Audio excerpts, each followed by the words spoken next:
The recording.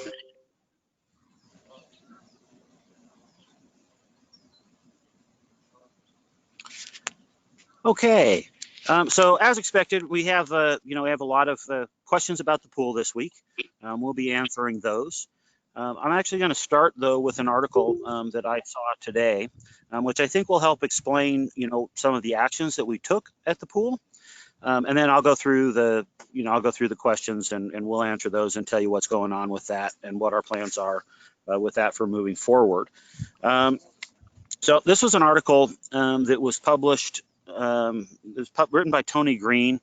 It was published in Texas. And the title is, "For Tony Green, the coronavirus pandemic was just a scamdemic until the truth hit home hard." So imagine the sound and vibration of an old-fashioned electric heater going through your whole body. Imagine gasping for air with every step you take. Imagine rubbing icy hot all over your head to soothe the painful headache. Imagine your eyes in a bowl of water while you're still seeing through them. Imagine collapsing and waking up in the ER only to find out COVID-19 attacked your central nervous system and the doctor had just saved you from a stroke. If that were the worst of it, it would be bad enough. But that's not the worst of it. This is the story of one family's harrowing fight with COVID-19. I admit I voted for Donald Trump in 2016. I admit traveling deep into the conspiracy trap over COVID-19.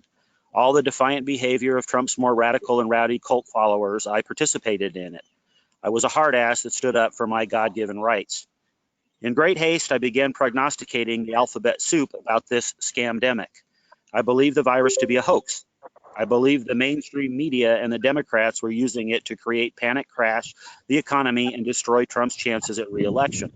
And so, believing the pandemic to be a hoax, my partner and I hosted family members on Saturday, June 13th. On Sunday, June 14th, I woke up sick. On Monday, June 15th, my partner and my parents were all sick. That same Monday, my in-laws traveled to witness the birth of their first grandchild. They took with them my father-in-law's mother and one of my partner's sisters. That night, my father-in-law became ill. Then my mother-in-law and their daughter began feeling sick, so they cut their trip short. 2 days later, my father-in-law's mother got sick. The new mommy and daddy got sick too. We all tested positive for COVID-19. Only the newborn was spared. My father-in-law and I both went to the hospital on June 24th. The virus had attacked my central nervous system, and the staff stopped me from having a stroke. My father-in-law's mother was admitted a day later. On July 1st, she died of COVID-19 pneumonia. The chaplain wanted the family to break the news to my father-in-law, and he learned how his mother lay on her deathbed and then drifted off without any family by her side, even though he was in the room next to hers. On the day of her funeral, which was July 14th, 5 more of our family members tested positive for the virus. That evening, my father-in-law was put on a ventilator. You cannot imagine the guilt I feel knowing that I hosted the gathering that led to so much suffering. You cannot imagine my guilt at having been a denier, carelessly shuffling through this pandemic, making fun of those wearing masks and social distancing. You cannot imagine my guilt at knowing that my actions convinced both our families it was safe when it wasn't. For those who deny the virus exists or who downplay its severity, let me assure you, the coronavirus is very real and extremely contagious. Before you even know you have it, you've passed it along to your friends, family, co-workers, and neighbors. And now husbands, wives, and children are being separated. The sick are taking care of the sick, while those without symptoms are self-quarantining. I am aware of how my bias could discredit me with some, but trust me, you do not want this virus.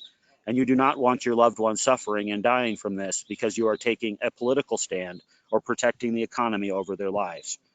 We are all at the precipice of a common heartache.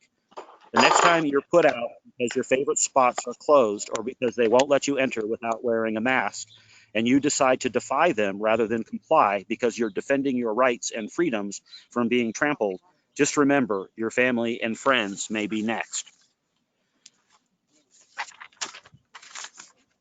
Is that too harsh? Try imagining someone you care about on life support. Try being the one to pick the only 10 people allowed to attend a funeral for a loved one. But don't fret, you've got time to ponder because the mortuary is booked out for at least a week. Now imagine one more thing. The pool party, the mixer, or family reunion you're pushing for resulting in you being cold and alone in a hospital bed fighting for your life. Imagine the only human contact you feel is a stranger's rubber glove giving you medication, checking your vitals, and changing your diaper. That's exactly what has happened to our family. In America, this is not going to go away without sacrifice. Either way, we are going to pay a price.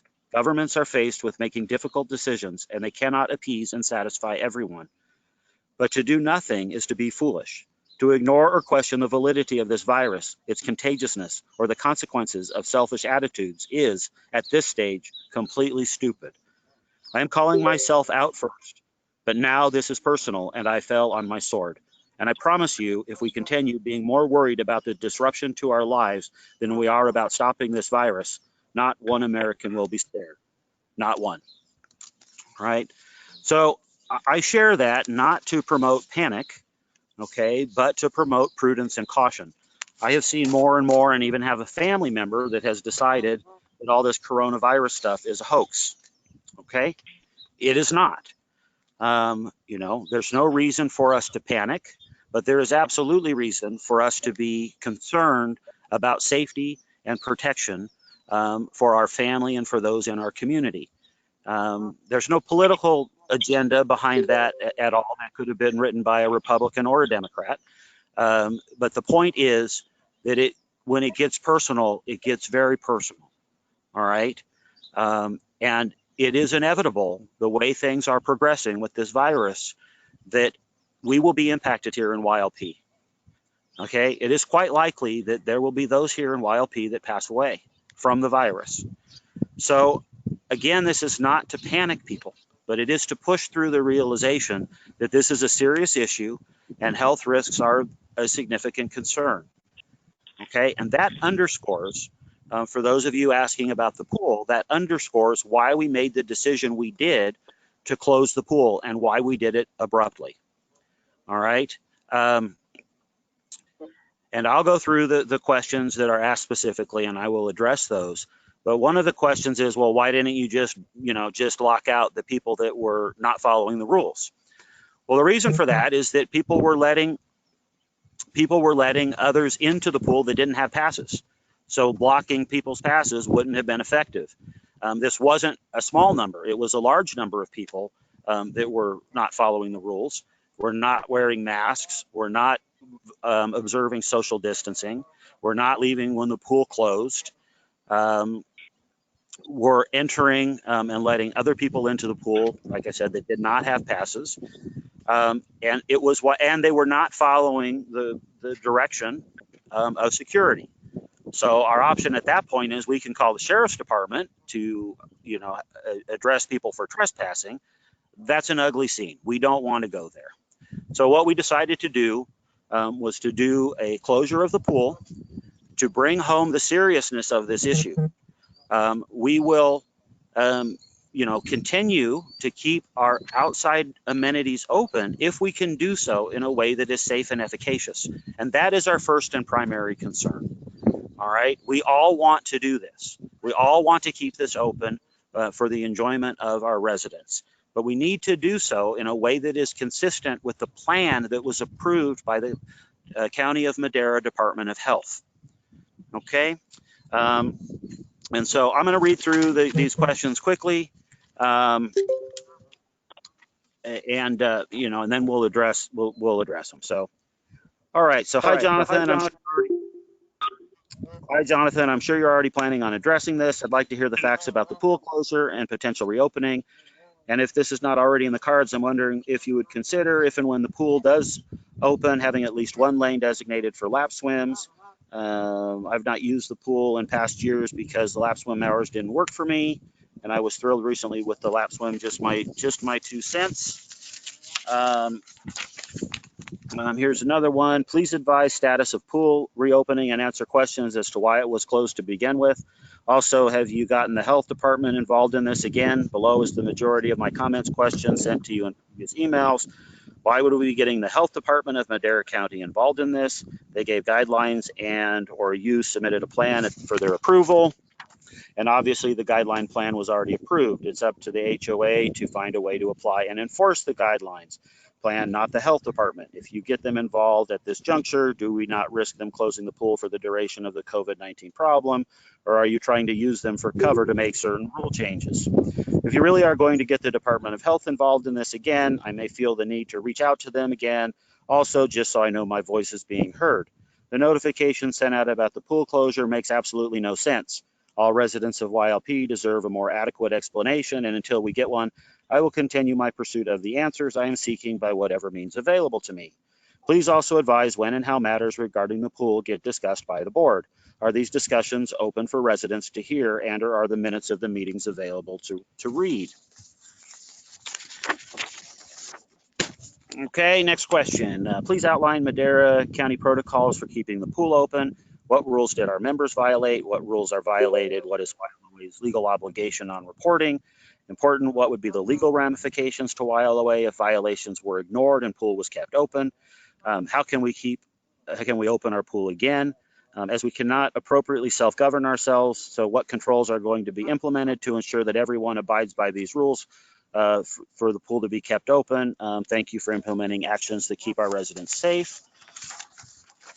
Next one, hello, I was sorry to hear the pool was closed by YLOA due to several residents not obeying rules. There was a conversation on Nextdoor website from several of the homeowners that brought about the following valid concerns and questions that I and maybe others expressed. Why were actions not taken only on the persons responsible for breaking the rules? Why is the defibrillator not at the pool area? Why was security unable to enforce the pool rules or call for help? What actions or solutions are being taken so this won't happen in the future? I will be listening. Thank you in advance. All right, Jonathan, why punish everyone for a few people's actions? Why not disable the PIN numbers of the people who broke the rules? Okay. Let's see, we got one more, I think. Okay, we certainly saw this pool closing coming, and we only go in the evening. Saw smoking, vaping, eating, drinking, mostly a younger group of about 7. They sit on the edge of the pool with a few in the water or throw a ball around. 7 in a lane is okay.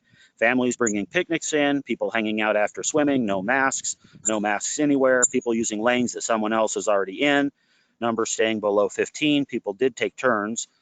Non-service dog in the area. The violations we saw were mostly we're mostly hanging out, not actively swimming or exercising, and food and drink. Very surprised security was ignored.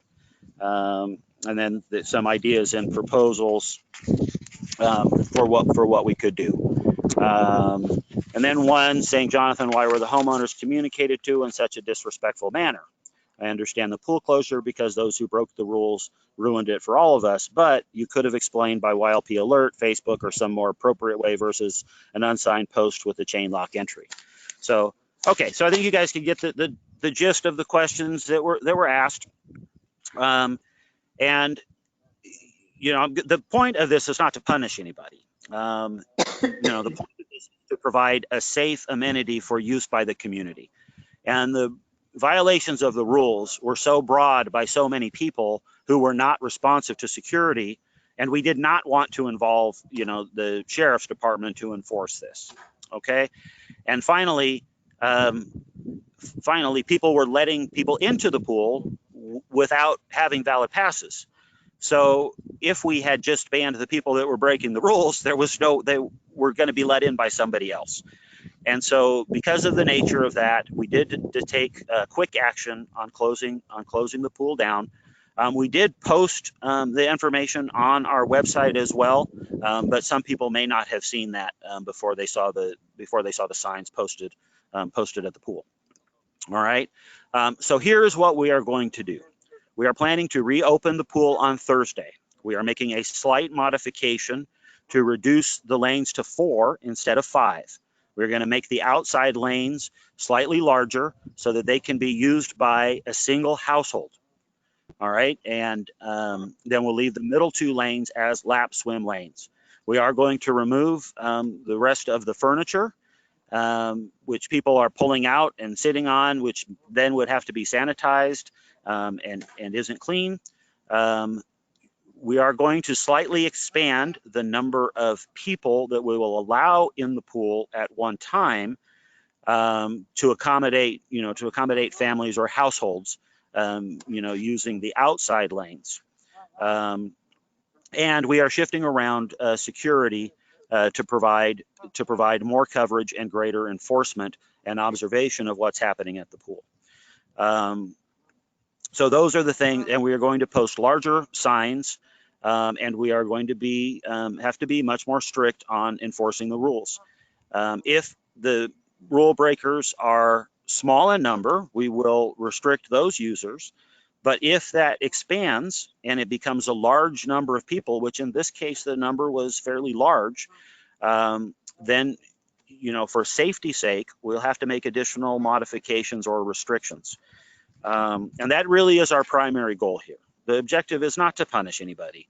I wish we could have all our amenities open the way we did before. I mean, I really value the amenities that we have here. I know a lot of people use them. It is not our intent to punish, but it is our intent and our obligation to provide those amenities in a way that is safe. COVID is here, and it's going to be here for a while. And there are safe ways for us to use these amenities, but it is our job as the association to enforce that. And we were not in compliance with the rules that had been approved by the County of Madera Health Department. That's why we made the changes that we did, and what we are doing about it. The pool is expected to be open again on Thursday, at which point, hopefully, the people that have been violating the rules will understand that that's going to ruin it for everybody if they continue to do so. And hopefully people will also understand that they should not let in other people into the pool if they don't have a valid pass. Okay, so that's the take on that one. Let me jump real quickly. I'm getting low on battery, but I got a couple more questions here, so let me jump real quickly to those. We had a question, said, considering the recent event that led to closing of the pool, what exactly is security's role and how many security guards do we have? How does the HOA justify the cost of the security department? Well, security performs a number of functions. So we covered this on the call 3 weeks ago. One of the things, so there's a whole host of things they do. So we handled in a recent month, for example, we handled 156 calls for service, 64 house welfare checks. We did 8 fire pager calls. We did 265 YLOA building safety checks. We did 90 YSPUC safety checks. So security inspects and makes sure that our water equipment is protected. We had 1 break-in attempt that they researched and investigated. We had 4 cases of vandalism.